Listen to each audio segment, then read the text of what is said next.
کہ وَإِن يَمْسَسْكَ اللَّهُ بِضُرٍّ فَلَا كَاشِفَ لَهُ إِلَّا هُوَ، اگر اللہ تمہیں کوئی تکلیف پہنچانا چاہے تو اس تکلیف کو کوئی ہٹا نہیں سکتا، کوئی ذات اگر ہٹانے والی ہے تو الا ہوا، مگر وہی۔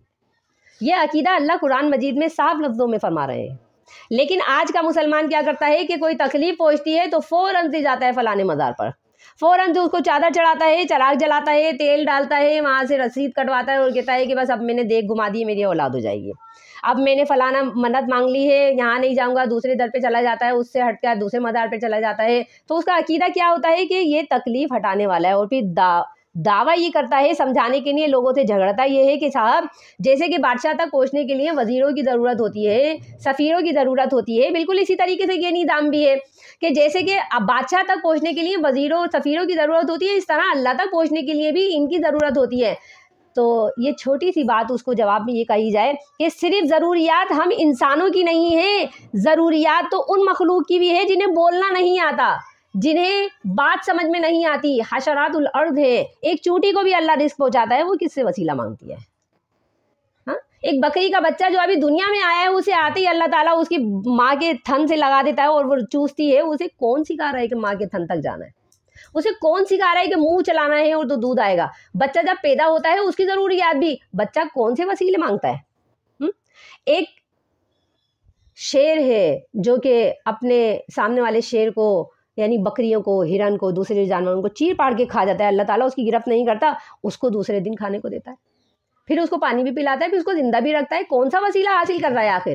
یہ جو جانور ہیں، یہ جو حشرات ہیں، یہ جو کیڑے مکوڑے ہیں، یہ کون سے وسیلہ حاصل؟ اللہ ان کی بھی ضروریات پوری کر رہا ہے جو کہ وسیلہ حاصل نہیں کرتے۔ تو انسان جو حضرت انسان جسے اللہ تعالیٰ نے دنیا میں سب سے زیادہ شرف دے کر دنیا میں بھیجا ہے، اس کی ضروریات اس طرح پوری کرے گا کہ وہ وسیلہ چاہے گا، بلکہ بدرجہ عدم اللہ اس کی ضروریات کو پورا کرے گا۔ جتنی بڑی مشینری ہوتی ہے اس کی ضروریات کو جو بنانے والا ہے وہ اتنی زیادہ جانتا ہے، وہ کہتا ہے کہ اسے اس کی ضرورت کو پوری کرنے کے لیے یہ ڈیمانڈ ہے، تو اس کو پہلے سے پتا ہوتا ہے۔ یہ اتنی بڑی ذات جو اللہ نے دنیا میں انسان کی پیدا کر دی، تو اللہ اس کی ضروریات سے بے خبر نعوذ باللہ ہو سکتا ہے؟ جس کو آگاہی دینے کے لیے ہمیں دوسرے لوگوں کی ضرورت پڑ رہی ہے، اللہ کو اپنا میسج پہنچانے کے لیے دوسرے لوگوں کی ضرورت پڑ رہی ہے، تو کیا اللہ نعوذ باللہ بے خبر ہے ہماری ضروریات سے؟ جسے سنانے کے لیے اور لوگوں کی ضرورت پڑتی ہے، اور پھر ضرورت بھی پڑتی ہے نعوذ باللہ ان کی کہ جنہیں نہ بولنا آتا ہے، نہ ان میں سننے کی سکت ہے، نہ ان میں کچھ کرنے کی سکت ہے۔ مردوں کو یعنی کہ چوز کرتے ہیں ہم اپنی بات اللہ تک پہنچانے کے لیے، ہم زندوں کو چوز نہیں کرتے بلکہ مردوں کو چوز کرتے ہیں۔ یہ ہماری یعنی انتہائی توہین ہے، یہ انسانیت کی، بشریت کی انتہائی توہین ہے کہ وہ اللہ تک وسیلہ پہنچانے کے لیے مردوں کا دروازہ کھٹکھٹاتا ہے۔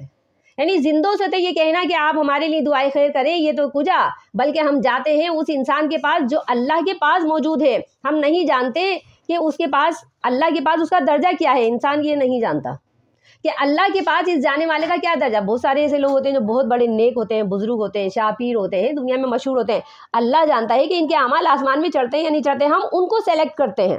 ہمیں نہیں معلوم کہ لوگوں تک آتے آتے ہم تک یہ خبریں سچی بھی ہیں یا جھوٹی ہیں کہ یہ پیر صاحب کون تھے، ہم نہیں جانتے۔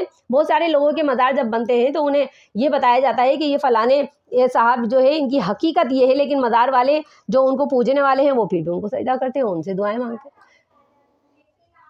تو چاہیے یہ کہ عبداللہ بن عباس رضی اللہ عنہ کو جو نبی صلی اللہ علیہ وسلم نے وصیت کی، یہ وصیت آج ہم اپنے بچوں کو سمجھائیں اور یہ سکھائیں، جیسے کہ نبی صلی اللہ علیہ وسلم نے اپنے یہ چچا زاد بھائی عبداللہ بن عباس ان کو یہ بات سمجھائی ہے اور یہ وصیت کی ہے کہ بیٹا جب بھی کچھ مانگنا ہو اللہ سے مانگنا، اور اس بات کا یقین رکھنا کہ تکلیف کوئی نہیں پہنچا سکتا، تکلیف کوئی نہیں ہٹا سکتا، پہنچا سکتی ہے ذات تو صرف اللہ کی، ہٹا سکتی ہے ذات تو صرف اللہ کی۔ اور اللہ یہی فرماتے ہیں اپنے نبی صلی اللہ علیہ وسلم کی بات کی تصدیق کرتے ہوئے، اللہ بھی یہ فرماتے ہیں وَإِن يَمْسَسْكَ اللَّهُ بِضُرٍّ، کوئی بھی تکلیف پہنچ جائے اسے کوئی ذات نہیں ہٹا سکتی، کوئی پیر، مرشد، فقیر، کسی کی چادر، کسی کی نیاز، کسی کا کھانا، کسی کا پہننا، کسی کا اڑانا، یہ کچھ نہیں چھڑا سکتا۔ اللہ فرماتے ہیں فَلَا كَاشِفَ لَهُ، کوئی نہیں ہٹا سکتا اس تکلیف کو الا ہوا، مگر اللہ ہی ہٹا سکتا ہے۔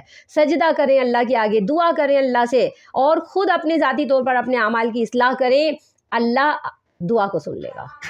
اللہ اس تکلیف کو ہٹا دے گا. وَإِن يَمْسَسْكَ بِخَيْرٍ, اور اگر کوئی خیر پہنچ رہی ہو تو اس کا کریڈٹ بھی کسی انسان کو نہیں جاتا. اولاد دی ہے تو فلانے مدار پر جانے کی وجہ سے ہوئی ہے, مجھے روزی ملی تو میں نے اس کو چادر چڑھائی تھی اس کی وجہ سے, یہ کریڈٹ کسی کو نہیں دینا. اگر دینا ہے تو کریڈٹ اللہ فرماتا ہے فَهُوَ عَلَى كُلِّ شَيْءٍ قَدِيرٌ, اللہ سب کچھ کر سکتا ہے. وہ تو پتھروں کو پوجنے والوں کو بھی دیتا ہے انسانی, کیونکہ پتھر کے پوجنے والے کو بھی اولاد دیتا ہے اللہ. تو اس کا مطلب یہ ہوا کہ پتھر کے پجاری بھی درست, اس کا یہ مطلب ہوا کہ آگ کے پجاری بھی درست, کیونکہ آگ کے پجاری کو بھی کھانا مل رہا ہے, اس کی بھی شادیاں ہوتی ہیں, اس کی بھی ضرورتیں پوری ہوتی ہیں, تو آگ کا پجاری بھی درست.